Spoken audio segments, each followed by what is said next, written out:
সার্জিস আলম বৈষম্য বিরোধী ছাত্র আন্দোলনের সমন্বয়কদের মধ্যে প্রথম যে নামটি আসে সেটি হলো সার্জিস আলম। সার্জিস আলম একজন বাংলাদেশি আন্দোলনকর্মী ও কোটা সংস্কার আন্দোলনের অন্যতম সমন্বয়ক ও নেতা।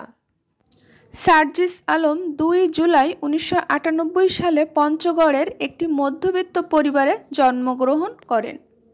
2 ভাইয়ের মধ্যে সার্জিস আলম বড়।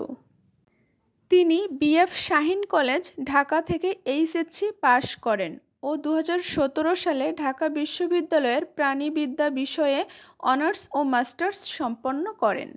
ঢাকা বিশ্ববিদ্যালয়ে পড়ার সময় সার্জিস আলম ছাত্র রাজনীতিতে জড়িয়ে যান। ঢাকা বিশ্ববিদ্যালয়ের ডাকসু নির্বাচনে অমর একুশে হল সংসদ প্যানেল থেকে সদস্য পদে জয়লাভ করেছিলেন। মেধাবী এই সার্জিস আলম ছোট থেকেই বিভিন্ন বিতর্ক প্রতিযোগিতায় বিতর্কিক হিসেবে অংশগ্রহণ করতেন। বিতর্কিক হিসেবে তিনি বেশ খ্যাতিও অর্জন করেছেন। সার্জিস আলম বৈষম্য বিরোধী ছাত্র আন্দোলনের একজন অন্যতম সমন্বয়ক ছিলেন।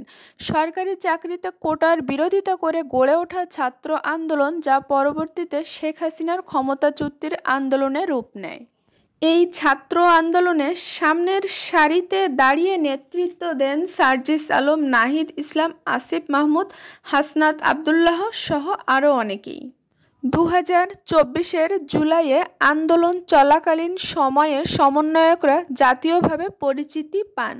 ছাত্র আন্দোলন চলাকালীন সময়ে সার্জিস আলম সহ আরও 7 সমন্বয়ক ডিবি পুলিশের হাতে আটক হন।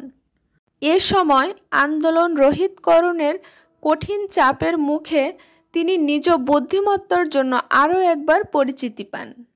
5ই আগস্ট শেখ হাসিনার পতনের পর সার্জিস আলম জানান তাদের লক্ষ্যমাত্রা এখনও অর্জন হয়নি। তাদের দল দেশ থেকে ফ্যাসিবাদী শাসন ব্যবস্থা নির্মূল করার লক্ষ্যে কাজ করে যাবে।